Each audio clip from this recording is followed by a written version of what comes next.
Blessed are you who will weep now, for you will laugh. In 1987, an Irish Republican Army bomb went off in a small town west of Belfast, Northern Ireland, amid a group of Protestants who had gathered to honor the war dead on Veterans Day.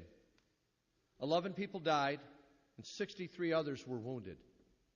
What made this act of terrorism stand out from so many others was the response of one of the wounded, Gordon Wilson, a devout Christian who had immigrated north from the Irish Republic to work as a draper. The bomb buried Wilson and his 20-year-old daughter Marie under 5 feet of concrete. "Daddy, I love you very much," were the last words that Marie Wilson spoke, grasping her father's hand as they waited for the rescuers. She suffered severe spinal and brain injuries and died a few hours later in the hospital. A newspaper later proclaimed, "Few people remember what the politicians had to say at that time, but no one who heard Gordon Wilson will ever forget what he confessed from his hospital bed. His grace towering over the miserable justification of the bombers." Wilson said, "I have lost my daughter, but I bear no grudge. Bitter talk is not going to bring Marie Wilson back to life. I shall pray tonight and every night that God will forgive them." His daughter's last words were words of love, and Gordon Wilson determined to live out his life on that plane of love. "The world wept," said one report, as Wilson gave a similar interview over the BBC radio that week. After his release from the hospital, Wilson led a crusade for Protestant-Catholic reconciliation. Protestant extremists who had planned to avenge the bombing decided, because of the publicity surrounding Wilson, that such behavior would be politically foolish. Wilson wrote a book about his daughter, spoke out against violence, and constantly repeated the refrain, "Love is the bottom line." He met with the IRA, and he personally forgave them for what they had done and asked them to lay down their arms. I know you have lost loved ones just like me," he told them. "Surely enough is enough. Enough blood has been spilled." Well, what kind of a difference did Gordon Wilson make in the lives of his political enemies? Amazingly, the Irish Republic ultimately made Wilson a member of their own Senate. When he died in 1995, the Irish Republic, Northern Ireland, and all of Great Britain honored this humble man of God who had gained fame for his uncommon spirit of grace and forgiveness. His spirit exposed, by contrast, the violent deeds of retaliation in his life of peacemaking, came to symbolize the craving for peace within many others who would never make headlines. And what makes this story so powerful is the fact that for over 800 years, Protestants and Catholics in Northern Ireland have been at war with each other as a result of their political past. Gordon Wilson's response takes us to the heart of what Jesus was speaking about in today's gospel when he says to his disciples, "Blessed are you who are now weeping, for you will laugh. Blessed are you when people hate you and when they exclude and insult you and denounce your name as evil on account of the Son of Man.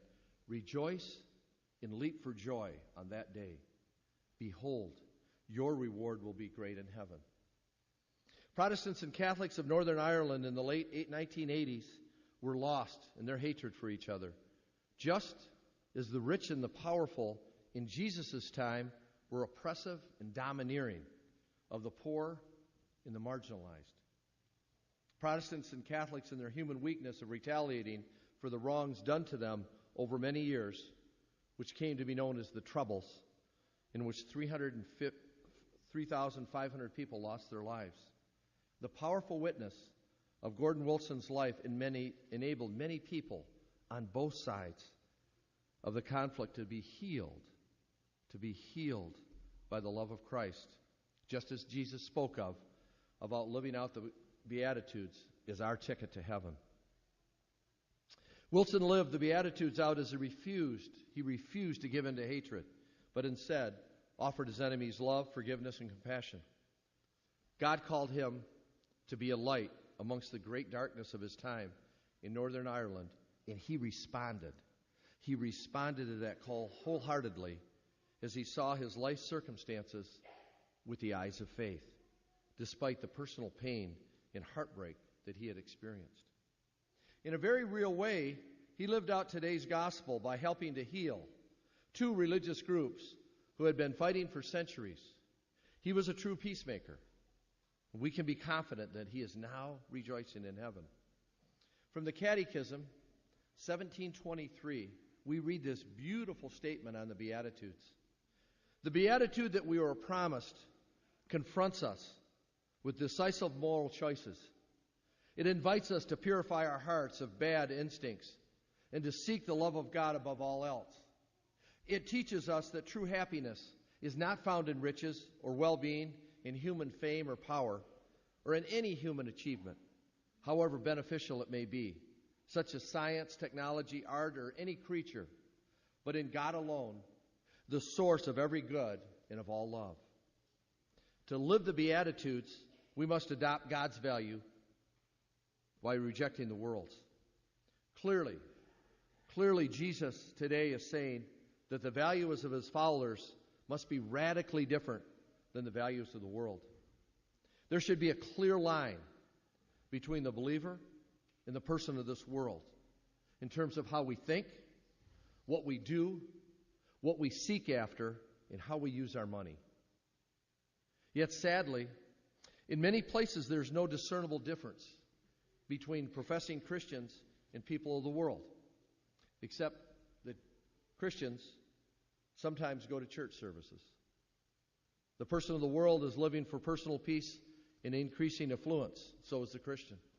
The person of the world seeks pleasure by watching immoral, profane TV shows or movies. So does the Christian. The person of the world spends their money to increase their own comfort and pleasure. So does the Christian, except for maybe they put a few dollars in the collection basket every once in a while. We have mentioned this before, but it bears repeating. If we were arrested after we walk out those doors after Mass today, if we were arrested for being a Christian when we walked out those doors, would there be enough evidence to convict us in the first degree? If we were arrested for being a Christian, would there be enough evidence in our lives to convict us? This question should call all of us to do some deep reflection on how close we reflect the values of the Beatitudes in our lives. Are we living for the praise and esteem of those who we live and interact with? Or are we living for the glory of God? The Beatitudes reveal God's ultimate justice. They outline Jesus' prophetic outreach to those who are living on the fringes of society. In this awesome scene overlooking the Sea of Galilee, and we have been privileged to be there, Jesus puts biblical justice into practice by proclaiming the Beatitudes. Authentic justice is the bonding of oneself with the sick, the disabled, the poor, and the hungry. The Beatitudes are not just some abstract code of behavior. Jesus is the poor in spirit. He is the meek. He is the persecuted, and he is the peacemaker. He is the new code of holiness that must be imprinted on our hearts. Holiness is a way of life that involves commitment and activity. It is not a passive endeavor, but rather a continuous choice to deepen our relationship with God and then to allow that relationship to guide all our actions. Not just some of them, not just the ones that are convenient. A simple example for this for me happened a couple weeks ago while attending weekday Mass. I often attend the chapel at Domino's Farms in Ann Arbor because it's close to where I work. And on this particular occasion, the celebrant invited the congregation to financially contribute to their support of their ongoing work. So most of the people that attend, their support comes from those that are there at Mass daily. They offer Mass 5 days or 5 times a day. And I opened my wallet, and I found 4 different denominations: a 1, a 5, a 10, and a 20. And yes, brothers and sisters, we all know the drill, don't we? When we've looked into that wallet. And don't ever think God doesn't have a great sense of humor. Because as I reached in my wallet, I grabbed the 5, thinking, well, God, I give a lot of other places, and, you know. But that still small voice of the Holy Spirit said, put the 20 in. Put the 20 in. And so, as I dropped the 20 in with some reluctance, and we all know it, don't we? Oh, that little, let's get real here. Most of us have been through this. And what's our response? I'd be lying if I said to you that I always put the 20 in, because I haven't. This commitment to holiness usually shows itself in the small ways that eventually make up the big ones. Another such person who has followed in the footsteps of Gordon Wilson in living out the Beatitudes at a heroic level was found in the life of Bernard Young, who on December 13th, 2007, sat in a Detroit courtroom wearing a silver cross as a symbol of his faith, beaming as he heard the words he had longed to hear. Your case is dismissed. And he was not bitter or angry, amazingly.